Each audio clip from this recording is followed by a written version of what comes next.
Good evening, ladies and gentlemen, and welcome back to the FrostBytez Gaming Experience, part 23 of the Pokemon Emerald walkthrough. Today's part, we're pretty much going to be going through the rest of Route 120 that we haven't gone through just yet. We'll actually be going through all the stats of Route number 120. Going to get ourselves an evolution, learn a particular HM. You guys kind of have an idea of what's going to be going on here. Our good boy Trapinch is actually relatively close of getting his evolution, so we got him in the front lines because we do want him to get that evolution. Because, well, Vibrava is going to be faster and will actually be able to take on a lot more Pokemon than before, but also the fact that, we can teach Vibrava Fly, and we can utilize that to actually go back and do the actual backtracking that we were looking to do some time ago. Now, I'm not exactly sure if I want to wait till I actually learn Waterfall and Dive first, but I feel like what I can do once I do learn Fly, at the end of this part, we'll be finishing up Route 120, looking to take on Route 21 in the next part, and I believe by then we should be to the next city, that once I actually use Fly to go back and get all the items that we weren't able to get to before, we'll be able to just fly right on back. I thought about ending this part by flying back to start doing the item gathering backtracking, but then I had to go through all of Route 120 again, so I figured it was actually better to do Route 120 then do Route 121 heading into the next town, which I don't remember the next town's name off the top of my head actually. And then once we get into that town, then we'll go ahead, fly back, get all of the items that we haven't been able to get so far, and then go on from there. The reason why we'll actually be looking to backtrack and getting the items we couldn't get before is because the majority of the items we haven't gotten before, we have the HMs and the bikes necessary in order to get to those items. And we won't really need Waterfall or Dive until about the second half worth of the cities.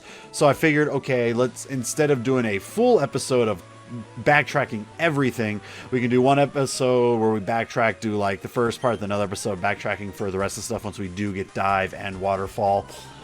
I figure it just makes it a little bit easier and won't make the part nearly as long because we've already got a couple long parts as it is. Route 119 being a really big part, and now Route 120 being a relatively big part. We're looking at about a good 20-minute part here.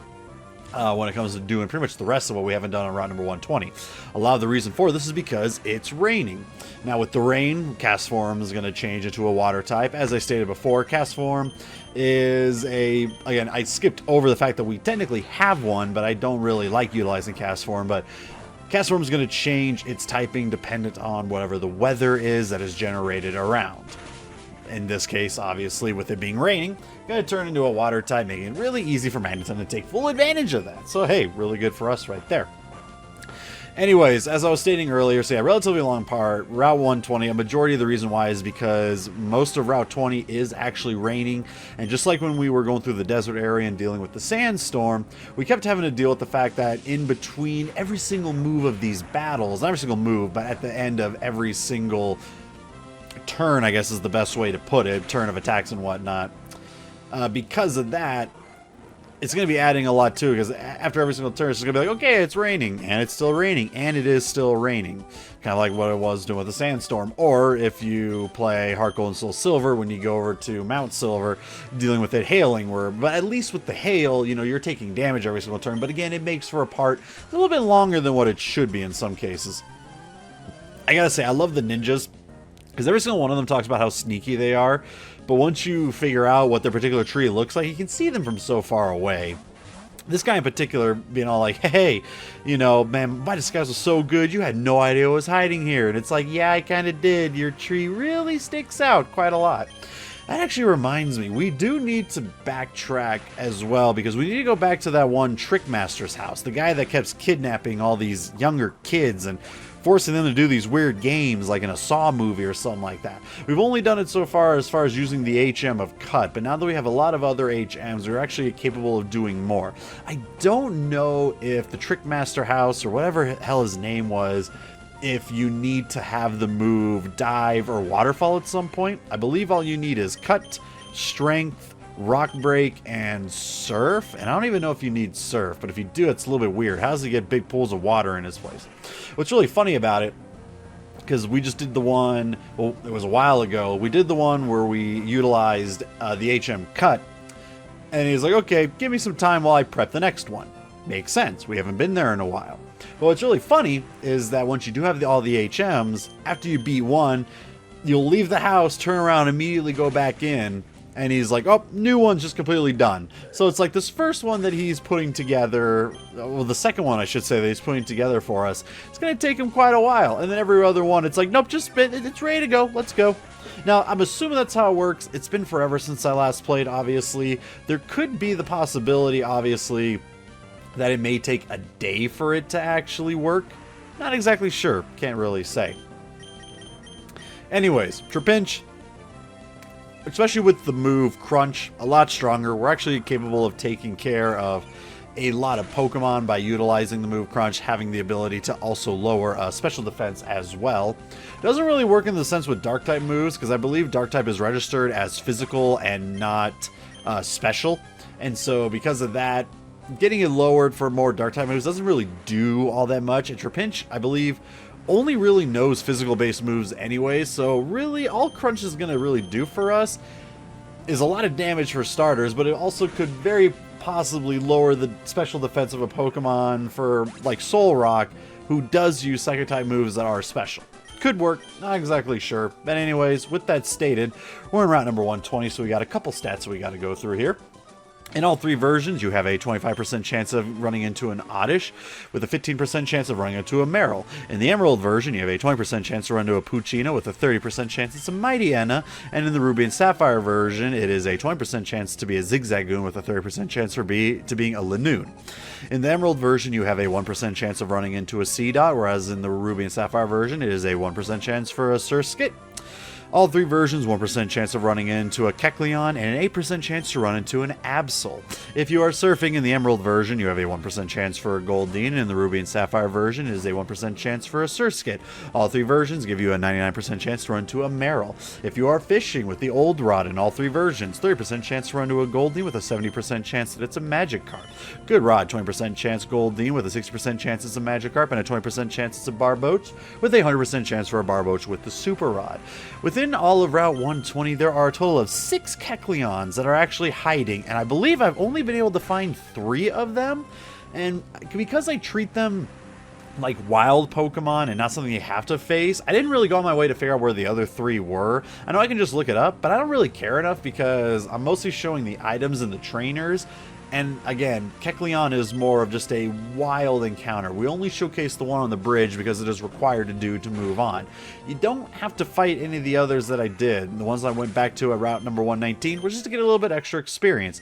The one I'm going against in route number 120, because we do run into one of them, is just because it's a little bit easier than having to walk around it, and because it just so happens to be right in my way.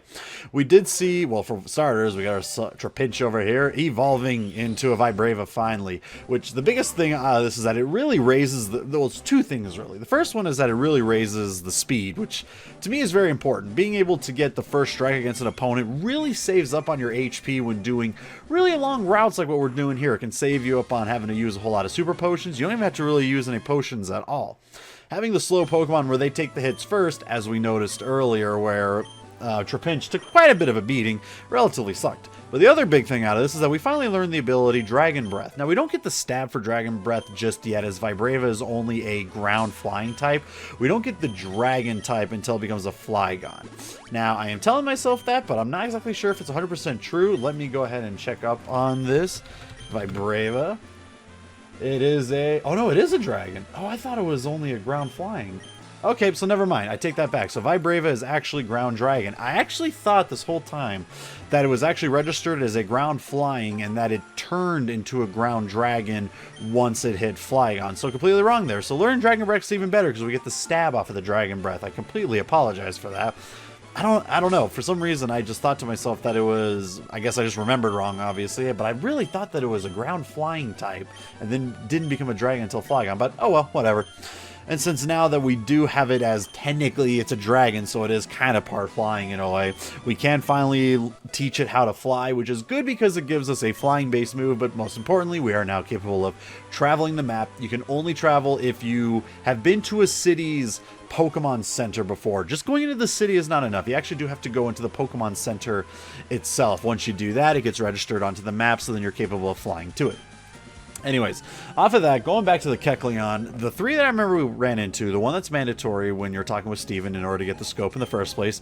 There's that second one that I went against that is hiding behind the sign that I did not know was there. And the third one is the one we're going to be going against right after dealing with this trainer because it stands in the middle of the pathway. The other three of the six, I'm not exactly sure where they are. And again, I'm not going to go on my way to try and find them because it doesn't really matter to me. Excuse me.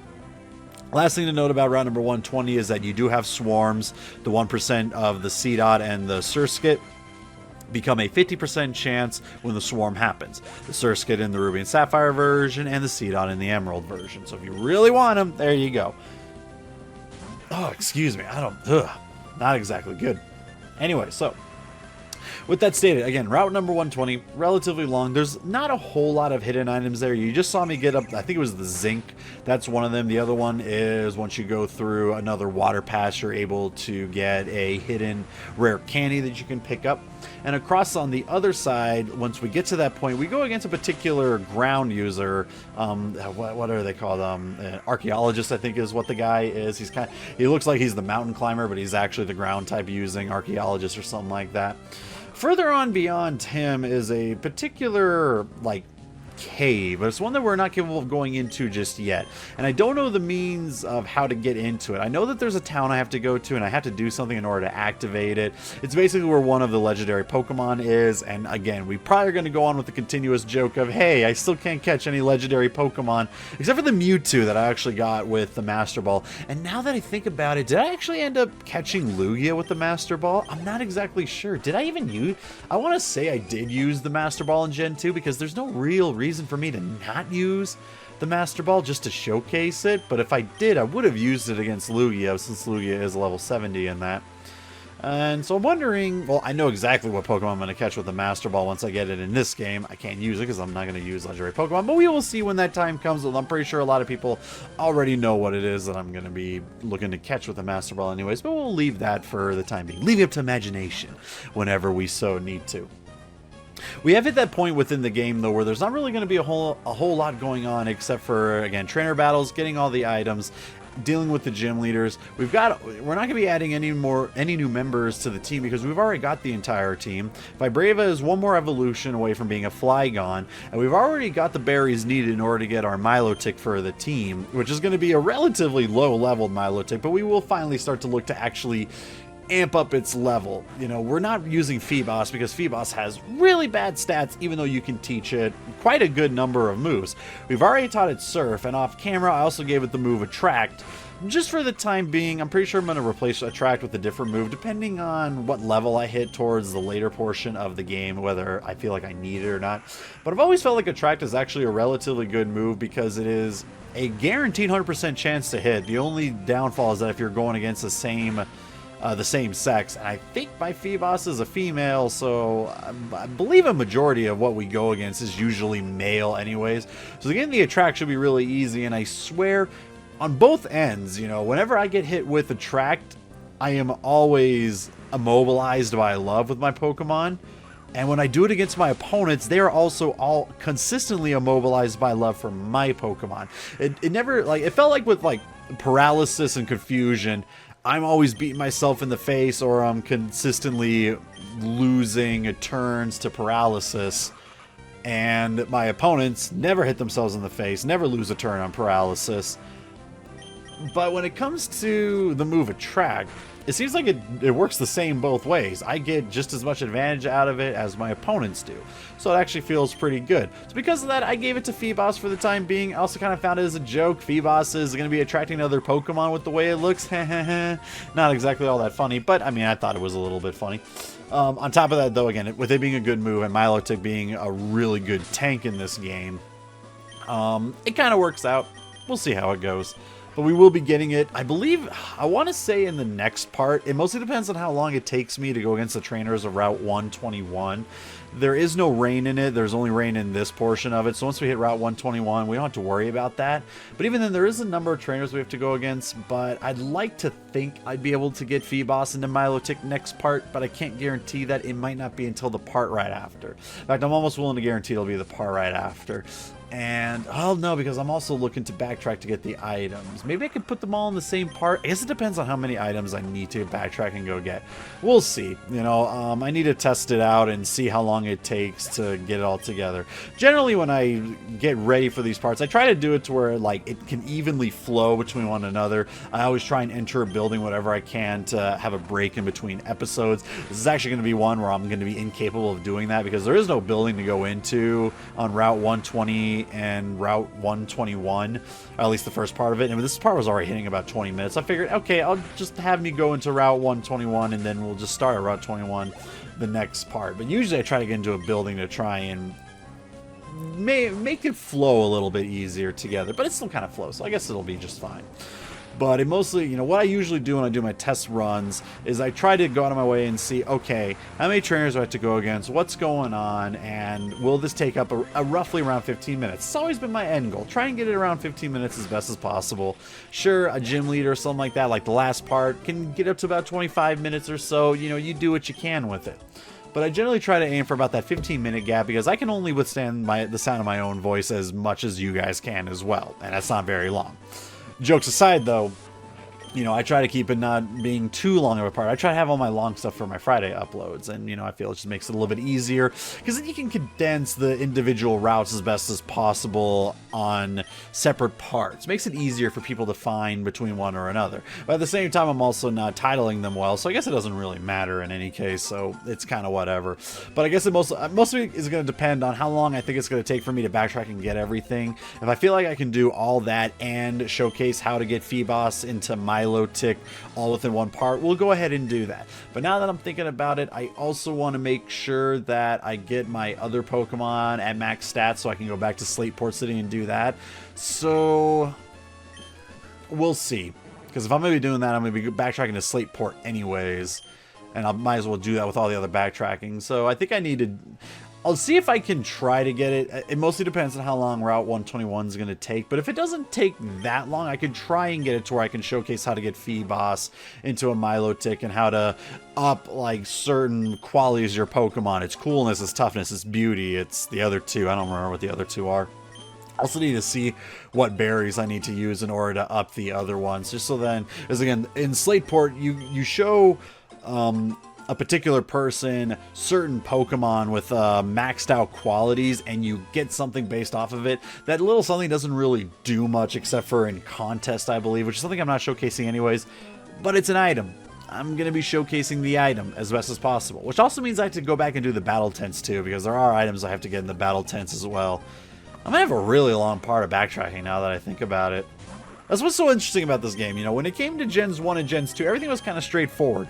You go from point A to point B, and sometimes it means you have to go to point C in order to get to point B, but it was all kind of straightforward. This game is really all over the place, in a good way, though, because there's a lot to do when it comes to this game. You know, it's like, okay, I'm all the way over here, but I could do the battle tent at this one city or this one town that I completely missed, and, you know, now I feel like I got a good enough Pokemon to go ahead and do that, and I get an item based off of it, you know? The map is kind of all over the place. The things you can do in this game is kind of all over the place. This is really where they look to kind of expand what Pokemon is, to, like, make it more than just battles, which I think is cool. Even though for me, all I'm really looking to do is just raise a good team in battle and be the best in a lot of cases. You know, I can definitely admire when they try to add on new things. That could be why I don't really mind with Sword and Shield. You know, everyone's all upset that you can't catch all of the Pokemon. But to me, it's like, because of that, you know, they're not having... Okay, so it's a Ruin Maniac. Okay, well, whatever. It might as well be an archaeologist, but I guess an actual archaeologist would be a little bit more professional and not look like a complete creep through a magnifying glass. I mean, seriously, that sprite is so creepy. Anyways, yeah, one of the things I read about is that with Sword and Shield, the reason why they're not going to have all 800 Pokemon on it is because they've added in a whole bunch of other things. I guess you can go camping with your Pokemon. You can bathe your Pokemon or something. I don't know. There's like a whole lot of stuff you can do with it that... Even though I personally don't care about it, you know, I do think it's kind of cool they're looking to try and showcase more things, you know, try and make it feel more like, okay, you're actually doing stuff with your Pokemon. That's kind of cool in my opinion. I'm not exactly mad about that, and I'm not going to really hold it against them for trying stuff like that, even though if it doesn't really suit to me personally. And I do understand where people are coming from. They're upset that you can't catch your favorite Pokemon. I get that. But like I stated before, I've never been able to catch my favorite Pokemon in the beginning of the game anyways. Maybe that's why it doesn't hit me nearly as much. I can't get my Sneasel until endgame unless I'm playing Crystal. And so because of that, I'm very numb to it, I guess, you know, where it's like, oh, I can't catch my favorite Pokemon? I don't care. I've never been able to anyways, so I guess it doesn't bother me. If he's not in the game, well, it's not like I've ever had him in the game beforehand anyways, so what am I going to do? I'm just going to play it and try and get the best I can with whatever Pokemon they do have on it. And chances are they are going to be throwing in patches where they will be adding in more Pokemon that you can utilize. So, I mean, to me it's like, just kind of chill, I guess, and see where it goes. I can understand where the anger is, I really do. And I guess some people are more upset because it uses like similar models to older generation games, so it feels like, why is it taking up so much more memory than it shouldn't? Anyways, the cave thing was further north. I forgot to showcase it, but we'll be heading back to that area once we can anyways. But anyways, that's up to an individual thing, you know. To me, it just kind of doesn't hit nearly as hard, I guess. But hey, with that stated, I hope you it's really late. I need to go to bed. Enjoy the rest of your evenings. Catch you all in the next part.